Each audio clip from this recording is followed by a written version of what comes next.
The draft feature allows you to add taperness to your model. To activate the draft feature, select the draft from the ribbon tab.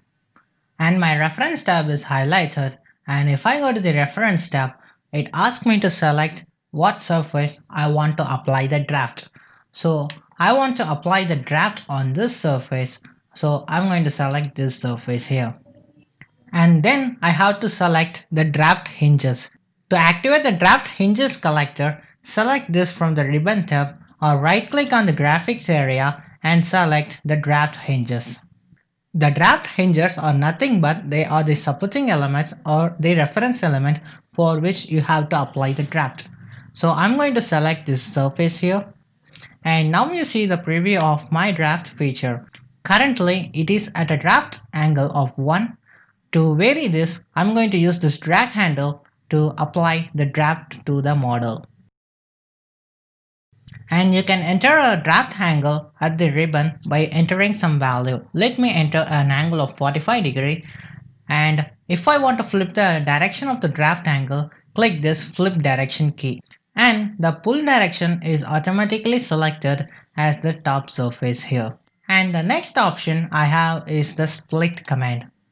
Currently no split is applied, so I'm going to explain the first type is split by draft hinge type. Select this and go to the reference tab, and this time I'm going to change the draft hinges. So right click on this and click on remove. So I'm going to set this front plane as the draft hinges.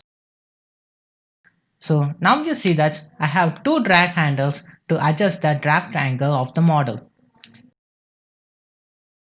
So my first draft angle on this side and my second draft angle on the other side symmetric to the front plane. And again I'm going to select the split tab, and here I have the side options. So currently it is draft sides independently.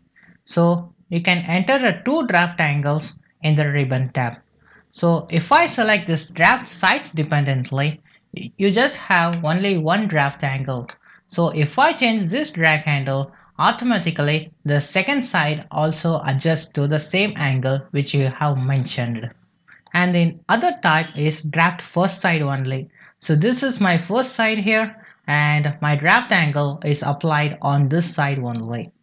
And the final option I have is the draft second side only. So obviously this is my second side, and I have a drag handle here, and I can only adjust the draftness on my second side. So the other type of the split options is the split by split object. So in this you have to select a sketch.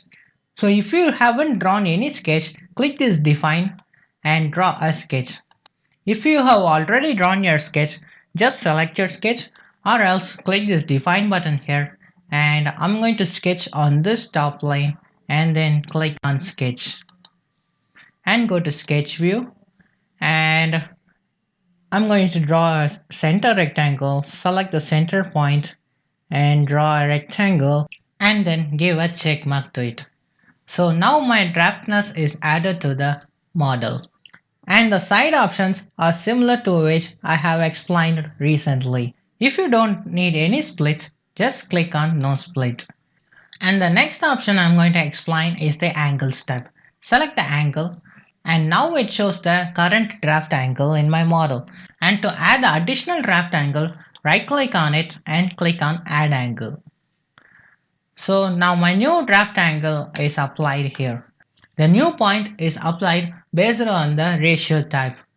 So if I want my draft angle at the start point, just type a value of 0. And now you see that my draft feature is applied at the start point. And to add further additional angle, right click on it again and select add angle again. And if I want my draft point to be located at the other corner point, I'm going to enter a value of 1. And now you see that my draft point is added to both the ends of my edges. You can also use the drag handle to adjust the draftness of the feature, or else type some suitable value in the angle box. Let me enter an angle of 45 here, and 60 here, and this one 80 here. So this is how you apply the draft feature to the model. And you can also flip the direction of your angle. Just right click on it and click on flip angle, which flips to the other side of the feature like this. And let me explain the other ways you create the draftness to the model. You can also add draft to the surface. Currently it is in solid. I'm going to edit this definition here and I'm going to generate this as a surface by clicking this extrude as a surface option and then give a check mark to it. So now my model is extruded as a surface option. And now I'm going to click the draft command and this time I'm going to set my draft surface more similar to the previous one. In the draft hinges option, I'm going to set this edge here. And in the pull direction, I'm going to set the top surface. So now you see that the draft feature is applied by using this vertex as a draft hinge type. And let me explain the other ways of selecting the draft surfaces. So here I have to define my draft surface here.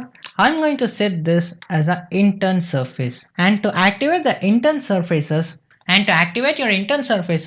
just move your cursor towards the surface and double tap on the right mouse button to select your intern surfaces and then click on the left mouse button to select it. And in the draft hinges collector, I'm going to set this top surface here. And now you see that my draft feature is applied to all the intern surfaces which I have specified. And now let me add some fillets to the model. To activate the round command, click on the round or else type R from the computer keyboard. So here also I'm going to set the intern edges. For that I'm going to move my cursor towards an edge and then click on the right mouse button and then click on the left mouse button. So now my intern edges are added and I'm going to make a round feature for it and then give a check mark to it. And now select the draft feature and as usual I'm going to select the intern surfaces. For that I'm going to move my cursor towards the surface, double tap on the right mouse button and then click on the left mouse button to select the intern surfaces. And in the draft hinges collector I'm going to set this top surface here. As usual, my draft feature is applied here. And also you notice that my draft feature is also applied to the round feature. If you don't want to add the draft to the round feature, just make sure that you have select this option here, which is used to exclude the round feature from the draft and then give a check mark to it. And if you want to uncheck this option here, just select this. And in this model, you see the draftness is applied to the round. So as soon as I give the check mark, you see that my draft feature is also applied on this round command. So this is the use of the draft feature in Creo.